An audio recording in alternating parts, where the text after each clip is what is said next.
दोस्तों कैसे हैं आप लोग। उम्मीद करता हूं आप बहुत अच्छे होंगे और तैयारी आपकी बहुत अच्छे से चल रही होगी।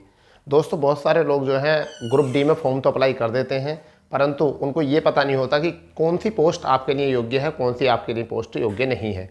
क्योंकि बहुत सारी पोस्ट ऐसी भी हैं इसमें जो कि एनटीपीसी जैसा आपको आराम देती हैं, ऑफिस जैसा आराम देती हैं। तो हम जो बात करने वाले हैं ऐसी ही ग्रुप डी में 5 टॉप वैकेंसी के ऊपर, 5 टॉप पोस्ट के ऊपर हम बात करने वाले हैं जो आपको आराम देगी, बिल्कुल ऑफिस जॉब की तरह। यानी अगर आप ग्रुप डी में जाना चाहते हो तो कितने नंबर की आवश्यकता है और किन किन पोस्टों पर आप अपना चयन ले सकते हो अच्छे नंबर लाने के बाद, और किस पोस्ट के लिए कितने नंबर चाहिए, सारी हम बात करने वाले हैं आज। और टॉप 5 पोस्ट आपको बताएंगे ग्रुप डी में, जिसमें आप जाने के बाद में आप अपने आप को बहुत कंफर्ट महसूस करोगे और आपको कभी भी एहसास नहीं होगा कि आप ग्रुप डी में जॉब कर रहे हो। और आपका प्रमोशन भी बहुत ज़्यादा है उसमें। तो प्रमोशन कैसा होता है, सैलरीज क्या है और कितना पढ़ना पड़ेगा, कितना स्कोर करना पड़ेगा, उस सब के लिए मैं आपको बताने वाला हूँ ग्रुप डी के 5 टॉप वैकेंसी पोस्ट के बारे में। पहले देख लेते हैं ये कैलेंडर है, और इस कैलेंडर में ग्रुप डी यानी कि लेवल 1 में आता है ग्रुप डी आता है ये, यानी कि लेवल 1 जो आता है इसमें ग्रुप डी आता है आपका। लेवल 1 ग्रुप डी आता है इसमें, ठीक है। अब ये ग्रुप डी की वैकेंसी जो है वो कब है, अक्टूबर है, तो अक्टूबर नवंबर नहीं आएगा, यहाँ अक्टूबर नहीं आएगा, तो यहाँ सितंबर रहेगा। क्या रहेगा, सितंबर, क्योंकि एक महीने पहले ही चल रहा है, तो सितंबर अक्टूबर मान के चलिए आपका फॉर्म, यानी सितंबर से अक्टूबर जो है आपके फॉर्म आ जाएंगे। और दिसंबर में ये आपका दिसंबर जनवरी में आपका ये एग्ज़ाम करा देंगे पहला। तो पहली बात तो ये रही है कि ये तो है आपका कैलेंडर कब का, ये जहाँ से पोस्ट आनी है, ये तो अपने माइंड में आपने रख लिया होगा। मगर पोस्ट आने से पहले आपको किस ढंग की तैयारी होनी चाहिए, उसके लिए मैं कुछ आपको वैकेंसीज बताने वाला हूँ, पोस्ट बताने वाला हूँ, किसके लिए कितनी पोस्ट की आवश्यकता होती है, ठीक है। कितनी पोस्ट की अभी आवश्यकता होती है हमारी, ये भी हमें पता होनी चाहिए, ठीक है। तो समझिए, हम समझते हैं सबसे पहले कुछ पोस्ट, यानी कि मैंने आपको लिया है यहाँ पर, देखिए क्या है, railway group D best post, ठीक है, बेस्ट पोस्ट हमारी। और टॉप 5 पोस्ट है जो कि आपके ग्रुप डी में कभी भी आपको एहसास नहीं होने देंगे कि कौन सी पोस्ट, और मैं कार्य बताऊंगा कि इसका क्या कार्य है।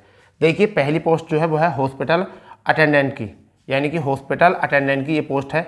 ये समझ लीजिए सबसे बेहतरीन, सबसे बेहतर पोस्ट है, यानी कि इससे बेहतर कोई पोस्ट मुझे लगती नहीं है ग्रुप डी में। अगर आप जाना चाहते हो ग्रुप डी में तो इसके लिए जी तोड़ मेहनत कर लो। ये पहले फीमेल मेंबर इसके लिए बहुत ज़्यादा अप्लाई करती है, तुमने देखा होगा ग्रुप डी में महिलाएं आवेदन करती हैं। आप देखते हो अरे ये तो पढ़ने में बहुत तेज़ थी, हमारे कोचिंग पर, हमारे गाँव में बहुत तेज़ थी, हमारे शहर में बहुत तेज़ थी, बट इनने ग्रुप डी में फॉर्म क्यों डाला, तो उन्हें पोस्ट का ज्ञान होता है कि कौन सी पोस्ट जो है बेहतर है। तो ये क्या होता है, हॉस्पिटल के अंदर का कार्य होता है, यानी कि चेक इन और चेकआउट, यानी कि आपको पता चलना होगा आपका केवल काम क्या होगा, कितने मरीजों ने एंट्री ली है अस्पताल में और कितने मरीजों ने जो है एंट्री, मतलब आज चेक इन किया है, चेकआउट किया हुआ है, यानी किन लोगों ने दवाई के लिए, कितने लोग यहाँ पर अपने उपचार के लिए आए थे और कितने लोगों को डिस्चार्ज कर दिया गया है, ठीक है। यही जो हिसाब किताब रखना होता है वो किसको रखना होता है, हॉस्पिटल अटेंडेंट, यानी कि बाहर फील्ड में जाना ही नहीं है, आप सुबह को जा रहे हो और शाम को अपनी ड्यूटी करके 8 घंटे की आराम से बिल्कुल आ रहे हो। तो ये बताइए, ये हो गई ऑफिस जॉब आपकी पूरी। ग्रुप डी में होने के बाद भी आप ऑफिस जॉब की तरह वहाँ पर काम कर रहे हो, तो ये सबसे ज़्यादा जो है ना आराम की नौकरी यही है, ठीक है। केवल इतना दिखाना है कि आज 15 मरीज आए, 10 मरीज आए और 20 मरीज आए, जो भी रेलवे हॉस्पिटल होते हैं, ऐसे नहीं, सरकारी अस्पताल, जितने भी रेलवे हॉस्पिटल होते हैं, ठीक है, उन सब में यही काम करना होता है। और उसके बाद सबसे ज़्यादा तेज़ी से प्रमोशन जो है, अगर हम प्रमोशन की दृष्टि से देखें तो पॉइंट्स मैन का जो है सबसे ज़्यादा जो है प्रमोशन वाला पोस्ट है, ठीक है। अब पॉइंट्स मैन का काम क्या होता है उसको भी समझ लेंगे। पॉइंट्स मैन का जो काम होता है अलर्ट देना होता है, अलर्ट देना, आप समझ गए होंगे, तुमने देखा होगा अलर्ट देने का मतलब कि एक व्यक्ति जो है वो ट्रैक पर खड़ा रहता है साइड में हरी झंडी लेकर, मगर अब डिजिटल ज़माना चल रहा है तो टॉर्च रहती है उसमें, रेड और ग्रीन टॉर्च उसके हाथ में रहती है। उसी को दिखाने वाले को हम जो कहते हैं वो क्या कहते हैं, पॉइंट मैन कहते हैं, ठीक है। क्या कहते हैं, पॉइंट मैन। वो बताता है आपको, पॉइंट करता है, आपको क्या करता है, पॉइंट करता है कि आगे ट्रैक खाली नहीं है भाई, आप नहीं जा सकते, तो रेड वो दे दिया, आगे खतरा है, आप नहीं जा सकते, रेड टॉर्च जला दी। और अगर ग्रीन है, रास्ता बिल्कुल खाली है, आप जा सकते हो, अपनी स्पीड में भी नहीं कर सकते कमी कोई भी, ट्रैक बिल्कुल ओके है, ठीक है। उसके बाद में सेटिंग क्या होता है, सेटिंग करना क्या होता है, तुमने देखा होगा सेटिंग करना क्या होता है। सेटिंग बोलते हैं ये जब आपने स्टेशन पर खड़े होकर देखा होगा 2 ट्रेनें जो है आपस में जुड़ती हैं, यानी जो इंजन होता है वो किसके साथ जुड़ता है, डिब्बों कंपार्ट के साथ जुड़ता है, तो उसको जोड़ने का काम जो करते हैं वो कौन करते हैं, पॉइंट मैन करते हैं। कौन करते हैं, पॉइंट्स मैन। और यही काम क्या होता है, सेटिंग कहलाता है। तो तो ये 2 पोस्ट जो है ना बेहतर है, बिल्कुल बेहतर, समझ गया नहीं। इसके लिए जी तोड़ कर मेहनत करनी चाहिए और इसके लिए कम से कम ये मान के चलिए, क्योंकि मेरे यहाँ से एक बच्चा गया है, रंजीत नाम है, मैंने उसका इंटरव्यू डाला था शायद, तो रंजीत इस पॉइंट्स मैंने बना गया है, तो मैंने उससे भी पर्सनली पूछा कि जो मैं बता रहा था क्या वो सही करे गुरुजी। पूरी उन्होंने कहा सर पूरी जो है ना सबसे आराम की नौकरी यही है। सैलरी 38-40 हज़ार पड़ जाती है, 38-40 हज़ार होती है, महंगाई हुए 72 लगा के आपके इतनी सैलरी भी होती है।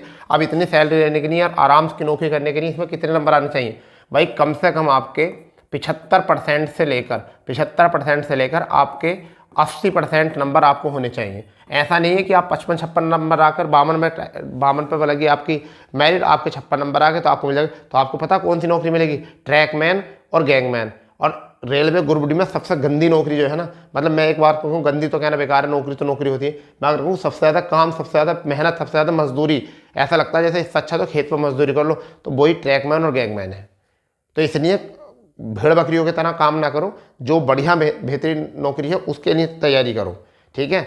अभी आप घर पर मेहनत थोड़ी सी कर लोगे तो अच्छी नौकरी मिल जाएगी, फिर वहाँ जाकर आप देख करोगे यार ये भी ग्रुप डी में, मैं भी ग्रुप डी में, ठीक है। मैं कौन सा काम कर रहा हूँ? मैं हथौड़ा कंधे पर रख कर भागा फिर रहा हूँ, ट्रैक धूप में कर रहा हूँ। एक आदमी अपने अच्छे कपड़े पहन कर बढ़िया बिंदास होकर, ठीक है, जेल वेल लगाकर, बालों पर परफ्यूम सरफ्यूम लगाकर जा रहा ऑफिस, ठीक है, जैसे ऑफिस जा रहा, अस्पताल जा रहा है, ठीक है, और बस कह रहे यार ये भी तो ग्रुप डी में है और हम भी ग्रुप डी में है।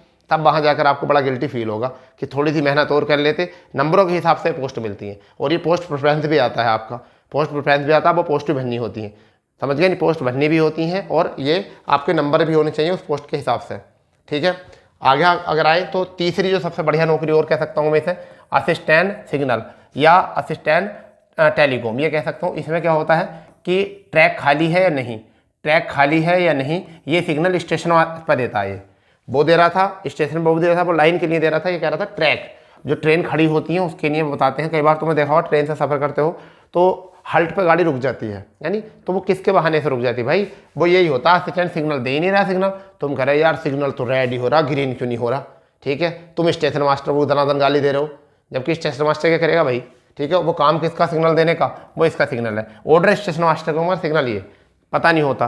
तो ये भी बस बैठ कर सिग्नल देना है इसको, ले भाई बटन दबा दिया लाल हो गई, बटन दबा दिया हरी हो गई, जाओ भैया येलो हो गई, ठीक है। तो ये काम किसका होता है? असिस्टेंट सिग्नल या असिस्टेंट टेलीकॉम वाले का होता है, जो वायरलेस के माध्यम से वॉकी टॉकी लेके जो बात करते हैं, ठीक है। तो इस तरीके से जो करते हैं, कई बार तुमने देखा होगा कि गुड्स गार्ड वॉकी टॉकी से करता है कि सर लाइन क्यों खराब हो रही है, क्या ऐसा हो रहा है, सर ऐसा बात है, ट्रैक अभी खाली नहीं है, मालगाड़ी खड़ी है, उसमें माल लोड हो रहा है, उसको निकालो और उसके बाद जो है आपकी गाड़ी यहाँ आके लग जाएगी।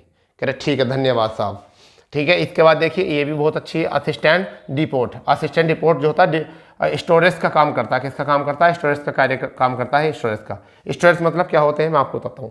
जो गैंगमैन देखे होंगे, ट्रैकमैन देखे होंगे, तुमने हथौड़ा ले लेकर, हथौड़ा, मशीन, छैनी, नट बोल्ट सारे लेके जाते हैं ना, वो क्या करने, ट्रैक ठीक करने के लिए जाते हैं। तो उस चीज़ का जो लेखा जोखा होता है, उस चीज़ सामान का जो हिसाब रखना होता है, वो किसके हाथ में होता है?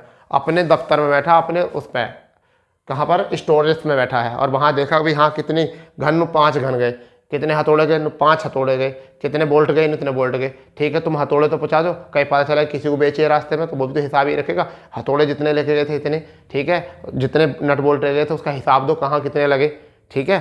तो वो भी चीज़ जो करनी होती है वो किसकी होती है? यहाँ पर होती है, ठीक। इसके बाद में आता है असिस्टेंट LT यानी कि ट्रेन लाइट और AC, ठीक है। असिस्टेंट ट्रेन लाइट और AC, ये इसका क्या होता है? ट्रेन लाइट ठीक करनी होती है, ट्रेन में AC की दिक्कत हो, पंखे की दिक्कत हो। कई बार ऐसा होता है ना कि हम मान लो लखनऊ जा रहे हैं, लखनऊ जाने में क्या पता चला कि हमारे ऊपर का पंखा चल ही नहीं रहा, हम कर रहे हैं कुटर कुटर, उसको नहीं चल रहा भाई, तो फिर क्या करेंगे? एक स्टेशन पर जाकर शिकायत करो भाई इस जगह पर AC नहीं चल रही, पंखा नहीं चल रहा, ठीक है, और वो वहाँ से आएगा उसे ठीक कर देगा, ठीक है। ये TT से कह दो तो TT अपना बता देगा, समझ गए नहीं।